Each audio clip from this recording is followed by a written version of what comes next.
Alright, hi guys. It's another hyper-focus online vid. And as I start this video, get a visitor.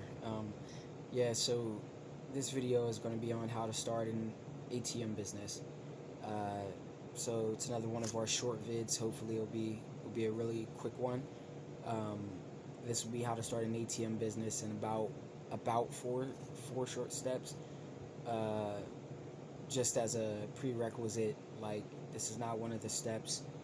Get out there online on irs.gov and get your free EIN number. Like, don't start signing up for a bunch of unnecessary help me start LLC services that start charging you for stuff that you don't need charged for. So just go get your EIN on irs.gov. That said, um, step one, sorry, I dropped my notes. Step one, create your contact list, your cold calling list, your email list. However you're going to reach out and land locations, you need to compile or curate that list of contacts, um, and clearly contact your contact list, your cold calling list. Just go through them until you get a yes. That's your main way of landing a location, unless you're gonna walk into select locations. But uh, I really wouldn't advise just walking in cold and trying to pitch an ATM business to people, um, especially if you don't have uh, uh, any name cachet, put it like that. But yeah, so for your cold calling list, try to compile it of like corner stores, mom and pop shops, you know, small businesses with high cash demand. So that's your step one. Create your cold calling list and call call the people on the cold calling list, or your email list. Email the people and land your first location. Step two. It's kind of a three-part step to this step two. So, um, one, get your business bank account, and I just go with like Cash App. Um, I'm having some personal issues with Cash App right now, but when I have my few ATMs, uh, they process your ACH transactions just as effectively as a business bank account. So if certain locations require a necessary or uh, exuberant amount for you to have to open the bank account and leave in there, um, then I just go with Cash App, because there's like no minimum balance, and you're going to constantly be withdrawing money from this account to put in your ATM. So the first part of step two is get your business bank account, or um, find a bank account that processes ACH transactions.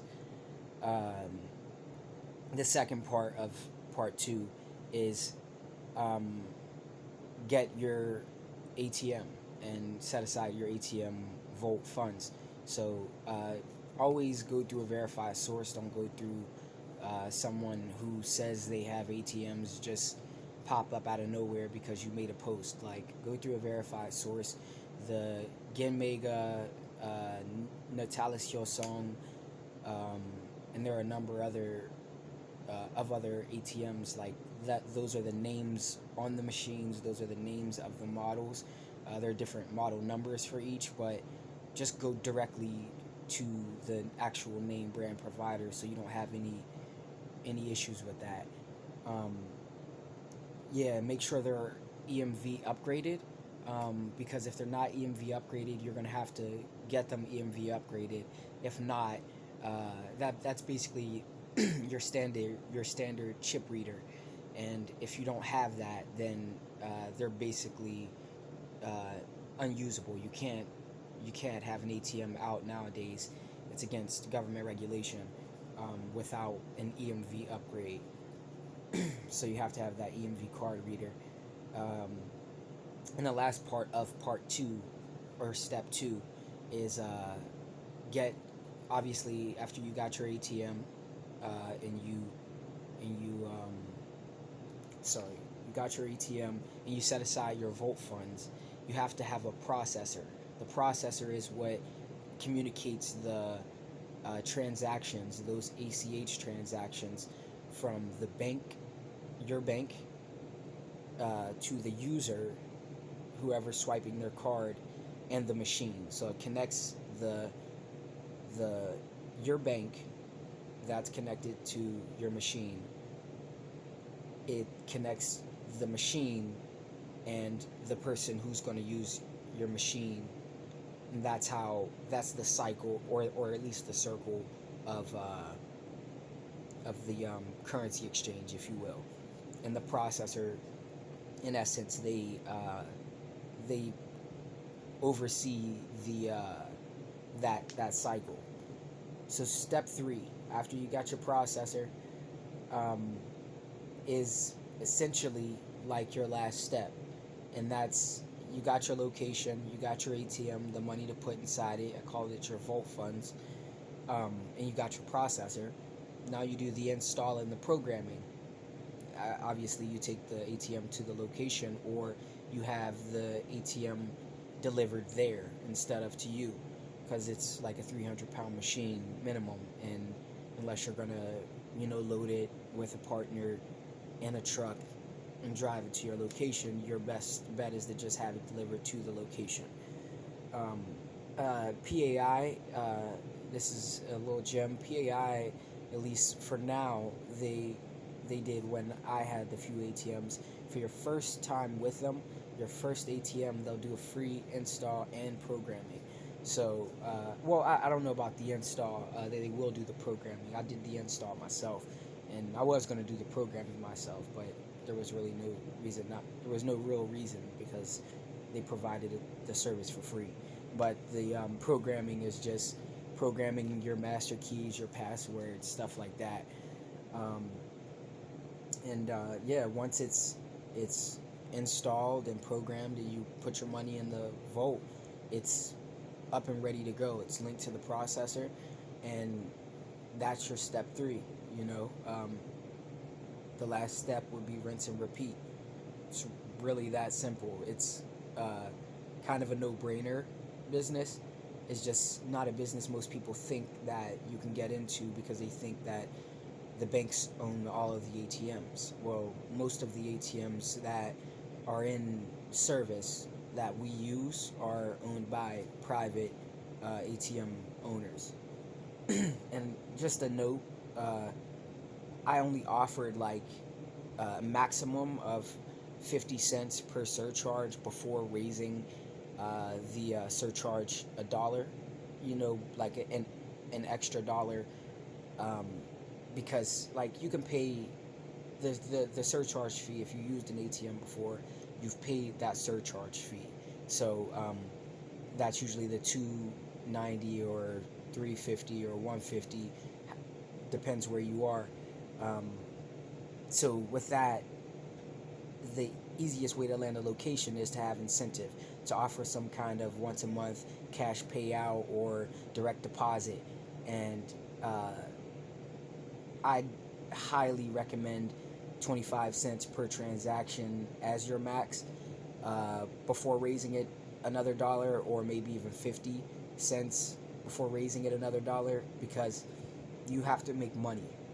And if you're splitting your surcharge 50-50 just to have your ATM there, and you're loading it yourself, you're using all of your own money, and you're not using anything of theirs besides their electricity and internet, which is like, it's really nothing in the grand scheme of things, because the payout erases that if would-be expense, and then you're getting paid on top of it. But long story short, let's do a quick recap. Step 1, create your cold calling list. Contact your prospects or your leads, and turn your leads into prospects, and your prospects to clients by landing your first location. 2, get your bank account. Just do Cash App. It's really simple and easy that way. get your ATM, order it from the actual manufacturer, and set aside your the money you're gonna put in the ATM and use, and get your processor. Go with PAI. That's what I knew. What I went with. It was recommended in like a Facebook group by, I think it was Chad Osuchi's Facebook group, and he's an ATM guy on YouTube. But PAI, Payment Alliance International, and step 3 would be install, load, and program, and 4 would be rinse and repeat. So that's how you start an ATM business, and simply running it. Uh, just to be quick and short, it's like a 2-part thing, and that's your refill. Be careful with Cash App, because they basically stop processing ACH transactions Saturdays and Sundays, so they only process them through the weekdays. Uh, so it's the loading, and the other part of running the ATM business. I'm drawing a blank right now. Sorry guys, that's essentially it. But it left me. But you guys got the essentials on how to start an ATM business. Running it, I guess, would simply just be, oh yeah, that's what I was gonna say. Running it is reloading, just putting the money back in the machine, and pulling it out of either someone else's ATM using your Cash App card, or making a withdrawal from some Cash App location or your business bank account. And the other part is your processor provides you typically a back office, and that back office is going to tell you your daily reports, how many transactions have been made, how much money is left in your machine. They'll be referenced as notes, because that's just how it is in the ATM business. But thank you very much, guys, and yeah, go start your ATM business.